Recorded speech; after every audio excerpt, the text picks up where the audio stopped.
सभी किसान भाइयों को नमस्कार। जैसा कि आप जानते हैं कि प्याज के बाद सबसे ज़्यादा लगाया जाने वाला लहसुन ही होता है और लहसुन का उपयोग प्रत्येक किचन में हर नागरिक के द्वारा किया जाता है क्योंकि इससे खाने को लज्जेदार बनाया जाता है। और लहसुन का हम कैसे खेती करें, हम किसानों को विस्तृत इसके ऊपर जानकारी देंगे। इसमें जो है सबसे पहले क्या होता है कि ये अक्टूबर का महीना है जो कि 15 अक्टूबर से लेकर करके 30 अक्टूबर तक ये लहसुन लगाने का बहुत ही उचित समय होता है। अगर इसमें लहसुन लगाया जाता है तो उसकी उपज जो है आराम से बढ़ जाती है। किस तरह से खेत की तैयारी करते हैं, जहाँ पर लहसुन लगाना हो उसको कल्टीवेटर से या ट्रैक्टर से या जो भी आपके पास उपलब्ध हो उससे जुताई 3 से 4 जुताई कर लेते हैं और उसको पाटा लगा कर करके हम जो है उसको समतल कर लेते हैं और छोटी छोटी क्यारियां उसमें बना लेते हैं, जैसे कि 2 से 2 मीटर 3 मीटर की छोटी क्यारियां और 1 मीटर चौड़ी बना लेते हैं, जिससे कि आसानी से उसमें कृषि क्रियाएं की जा सके।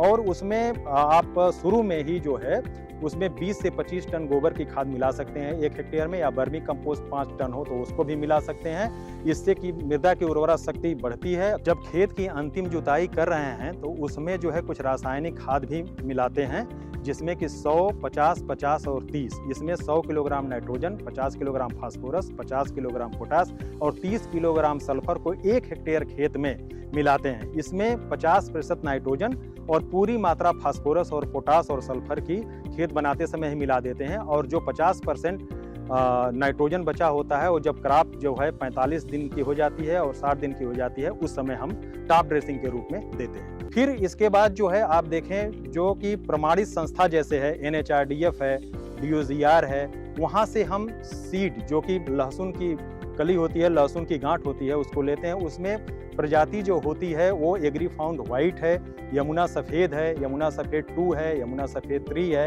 यमुना सफ़ेद 4 है, यमुना सफ़ेद 8 है, यमुना सफ़ेद 9 है। और इस तरह से इन प्रजातियों को अगर आप लगाते हैं तो ये ज़्यादा से ज़्यादा उत्पादन मिलता है।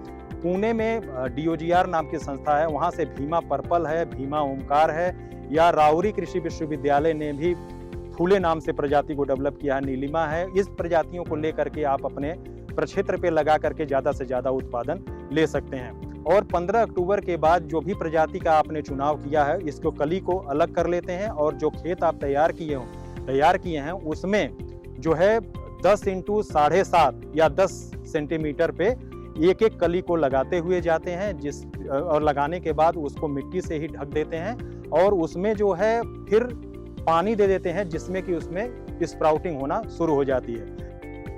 लगाने से पहले कली को आप बाबिस्टीन में 1 ग्राम पर लीटर के हिसाब से घोल बना लेते हैं, जिसमें कि लहसुन को डुबो कर करके 5 मिनट रखते हैं, जिसमें कि उसमें कोई भी फंगस अगर लगा हो तो वो वहीं पर रिमूव हो जाता है। और उसके बाद जो है हम फील्ड में लगाते हैं, उसको मिट्टी से ढकते हैं और पानी देते हैं, जिससे कि उसमें जो है फुटाव शुरू हो जाता है, स्प्राउटिंग आना शुरू हो जाता है। फिर उसके बाद जो है 4 से 5 दिन के बाद फिर एक बार पानी लगाते हैं, जिसमें कि जो कली नहीं जमी रहती है वो जम जाती है। तो किसान भाइयों से अनुरोध है कि ये समय बहुत ही उचित चल रहा है लहसुन लगाने का, तो इसमें जो मैंने प्रजातियां बताई उसका चुनाव करें और उसको फील्ड में लगाएं, जिससे कि ज़्यादा से ज़्यादा आपको आमदनी हो। क्योंकि आप इस समय देख रहे हैं कि लहसुन का रेट 200 रुपये किलो से 250 रुपये किलो हो गया है। तो आप इस समय ऐसा प्लान करते हैं तो आपको मार्च अप्रैल में जा करके अच्छे से अच्छे उपज मिलेगा, जिसको कि आप मार्केट में ले जा करके बेच सकते हैं और ज़्यादा से ज़्यादा अपनी आर्थिक और सामाजिक स्थिति को सुधार कर सकते हैं। बहुत बहुत धन्यवाद।